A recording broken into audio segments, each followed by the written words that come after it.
All right, so in this video, I'm going to tell you guys how I bootstrapped the creation of a multi-7-figure call center with all remote employees while doing real estate brokerage full time. So I started this business back in COVID when the real estate market took a dip and interest rates went up, the market basically pumped its brake, and all of a sudden I had a lot of newfound time. So I just started to start a new business. I had experience hiring virtual assistants in the Philippines to do cold calling for real estate, and I had like 10 people on an auto dialer making cold calls and essentially built an outbound call center. Now, I had a friend that had built a call answering service, which is what I'm going to talk to you guys about, and he had sold it for over 8 figures. So because I knew him and I already had some experience hiring a lot of people, I was like, you know what, let's give it a shot. At the time, I had no idea if it was going to work, and I didn't want to invest a lot of money into it only to have it fail. So what I did was I bootstrapped it with very little upfront money, and it ended up working phenomenally well, and I still have it today. It ended up being a great business model because it is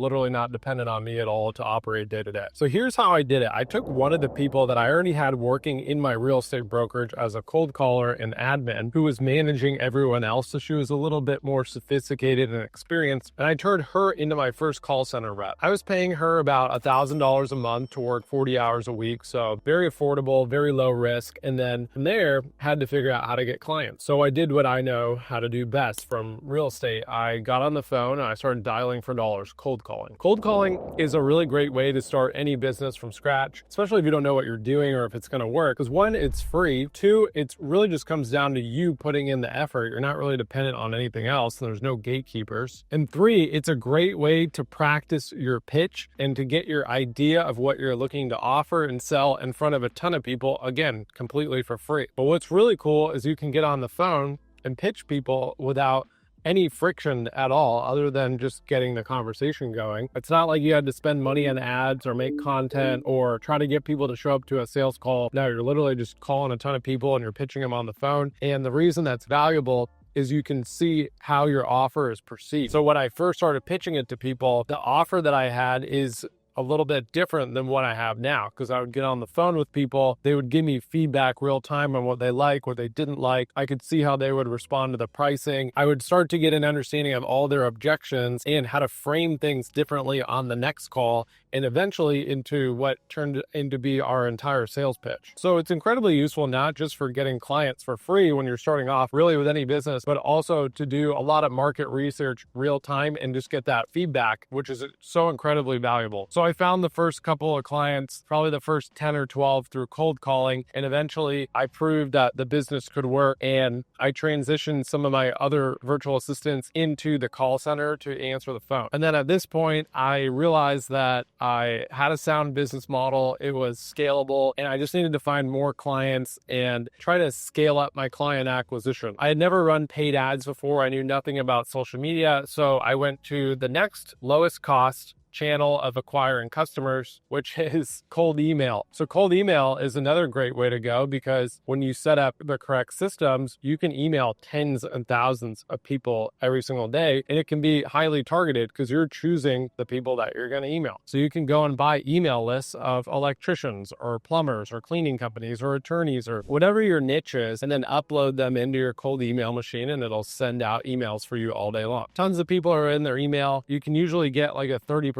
open rate if you write a good subject line. And through this process, I really started to get my client acquisition on autopilot. So from there, I was spending maybe like $1,000 a month on the cold emails. That ended up growing a little bit more as I added more domains and I scaled the amount of outreach and the amount of emails I was sending every day. And I would have people respond to those emails. They would indicate some kind of interest. I would send them a pre-recorded video. That was my hook in the email. I'd be like, want me to send you a video on how this works? People would say yes. I would send them the video pitch. They would either respond or they wouldn't. And then I would just pick up the phone and call them and book a sales call. Or ideally, because I've got momentum, just close them over the phone, which is what I was doing a lot of the time. But after I would close someone, then I was like, okay, well, how do I get this person into the service? How do I onboard them? I've got to figure this out now. I was doing the onboarding. Eventually, I trained someone else on my team to do it for me so that all I had to do was have my emails find me a client. I would pitch them and sign them up. And then someone someone on my team would actually get them onboarded into our service and get everything set up, and I didn't have to deal with the back end at all. So from here, I was like, okay, how can I further remove myself from what I'm doing? Well, the tedious and non-rocket science part of the cold email system was calling everyone to follow up and set appointments. So then I hired an appointment setter. So this person I hired in Argentina, I think I was paying her like $800 to $900 a month base salary plus commissions, which now looking back was like a really, really good deal. So she came into my team. She was obviously fluent in English. Her accent was honestly probably a little thicker than I would hire now, but it was good enough to get the job done. And her accent has become more neutral over the last 3 years since I hired her. And she's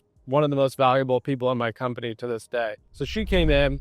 She took all the appointment setting off my plate. She would monitor the cold email inbox replies, set appointments, essentially pack my calendar full of sales calls, and then I would pitch people. So this freed up a lot of my time from not having to chase people, book appointments. She would call people that would no-show me and rebook them. And then that freed up my time to really work on systems on the back end, creating a better service for the client, training the team that's fulfilling the service, work on marketing, all that stuff. And then from there, the next part was to have her take the sales calls. So she would monitor the cold email replies. She would set the appointments. She would go and meet with people and she would pitch them and she would close them. And this is like when I actually started to have a business that was really working without me being involved. I wasn't fulfilling the service because I had people answering the phone. It's not rocket science as a service. So I was hiring everyone outside the US. And then the cold emails are finding me people to sign up as clients. And then I have a salesperson who's taking all the calls and setting the appointments and signing everyone up. So at this point, I had a light bulb go off in my head and I was like, holy shit, I can grow this business without me even really being involved if I set this up the correct way with the right people working in the right systems. And this is essentially how I was able to bootstrap this business on the side while still doing real estate brokerage full time and not jeopardizing my income stream there at all, just because of the kind of business it was, where I did not need to be interacting with the clients and they would still be happy and still stick around for a long time. That right there is really what allowed me to create this company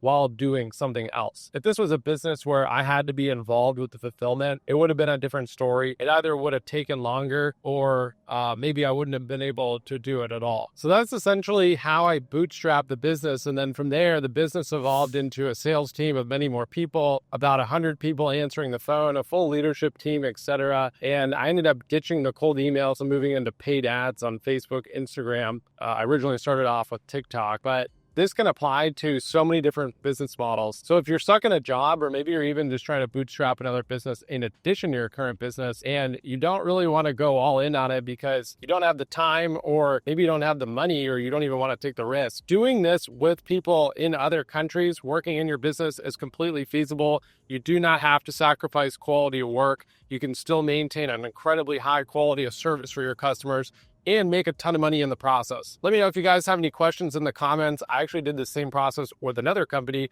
that helps you hire people in other countries all across Latin America, South Africa, the Philippines, and Egypt. We have a completely done for you recruitment service for any office role that you could possibly think of. And I built that company with the same process that I'm describing in this video. I originally created it for myself to help staff the call center because I've hired, like I said, over 100 people for that company. And then I ended up scaling it into another company with a different team of currently 35 people by following the same process that I outlined in this video. So if you'd like help hiring for any role within your business, just click that link in the bio, book a call, and we're happy to walk you through in a one-on-one consultation exactly how to structure a role, what to pay, and where to hire. Thanks a lot.